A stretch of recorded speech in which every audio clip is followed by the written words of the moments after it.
नमस्कार। इंदिरा गांधी राष्ट्रीय मानव संग्रहालय की ऑनलाइन प्रदर्शनी श्रृंखला में मैं राजेंद्र कुमार झारिया आप सभी का स्वागत करता हूं, अभिनंदन करता हूं।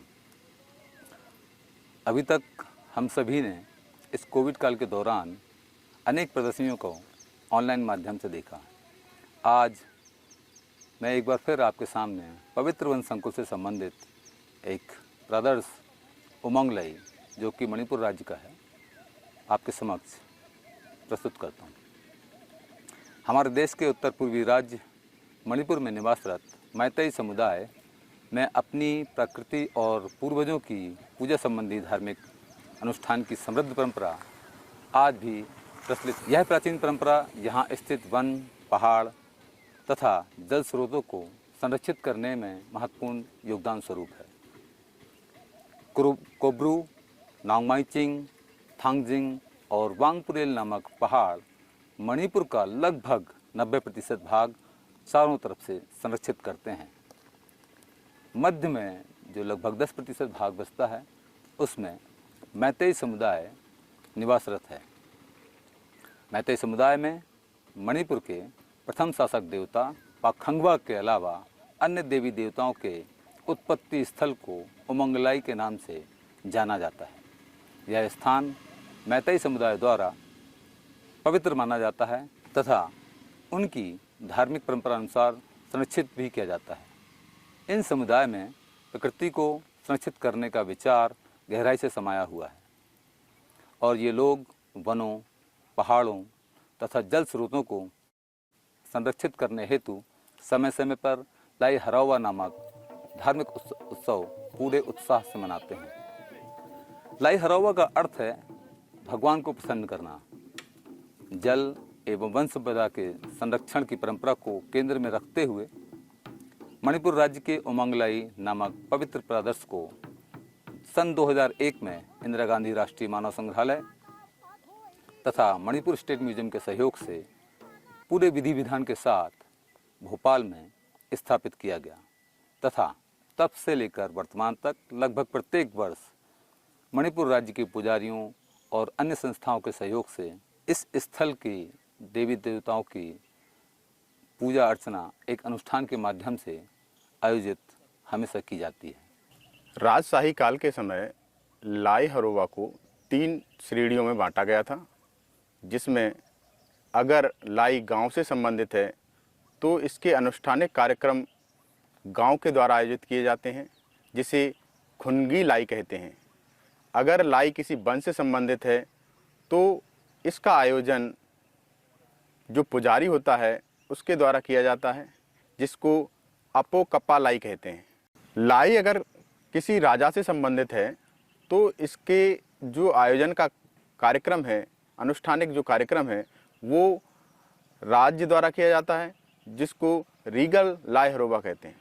लाई हरोवा का जो वार्षिक उत्सव है वो 1, 3, 5, 7 विषम संख्यात्मक रूप में संपन्न किया जाता है। इसको कभी भी 2, 4, 6 सम संख्यात्मक रूप में आज संपन्न नहीं किया जा सकता। उत्सव प्रारंभ होने से एक दिन पूर्व इस पवित्र वन में जो देखभाल करते हैं उनके द्वारा उत्सव से संबंधित समस्त सामग्री को एकत्रित कर लिया जाता है। साथ ही नए वस्त्र देवी देवता को पहना दिए जाते हैं। उत्सव का जो पहला दिन होता है उस दिन तालाब, नदी या पानी का जो भी सोर्स हो उसके पास अपने पूर्वजों को आमंत्रित करने के लिए कुछ चुनिंदा सदस्य पारंपरिक पोशाक में जाते हैं। पुजारी तथा पेना जो एक पारंपरिक वाद्य यंत्र होता है उसके साथ पुजारन द्वारा मंत्रोच्चारण कर अपने जो पूर्वज हैं उनका आह्वान किया जाता है। पूर्वजों के आह्वान के बाद ऐसी मान्यता है कि पूर्वजों की पवित्र आत्मा को एक समूह यात्रा के साथ पवित्र वन के मंदिर में लाया जाता है। फल, फूल इत्यादि उनको समर्पित किए जाते हैं। इस अनुष्ठानिक कार्यक्रम में लाइवी नृत्य का आयोजन किया जाता है, जिसमें पुजारन द्वारा पारंपरिक पोशाक पहनकर 364 कलात्मक मुद्राओं द्वारा जन्म से मृत्यु तक के नैतिक उपदेशों को प्रदर्शित किया जाता है, जिसमें बच्चे का जन्म, घर का निर्माण, कपड़े की बुनाई इत्यादि शामिल है।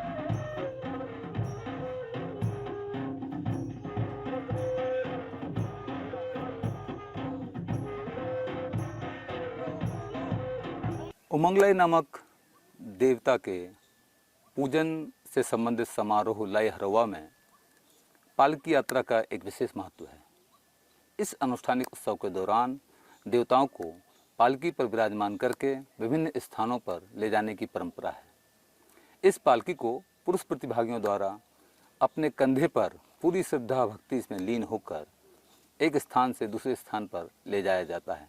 इस दौरान पूरे समूह में सम्मिलित लड़कियां, स्त्रियां अपने पारंपरिक वस्त्रों से सुसज्जित होकर पारंपरिक नृत्य का प्रदर्शन भी करते हैं। समारोह के अंतिम दिन को लाई रोई कहा जाता है। इस दौरान पूजा की अनुष्ठानिक प्रक्रिया काफ़ी देर रात तक चलती है तथा पूजा की समाप्ति के पश्चात पवित्र स्थल को लगभग 1 वर्ष के लिए बंद कर दिया जाता है।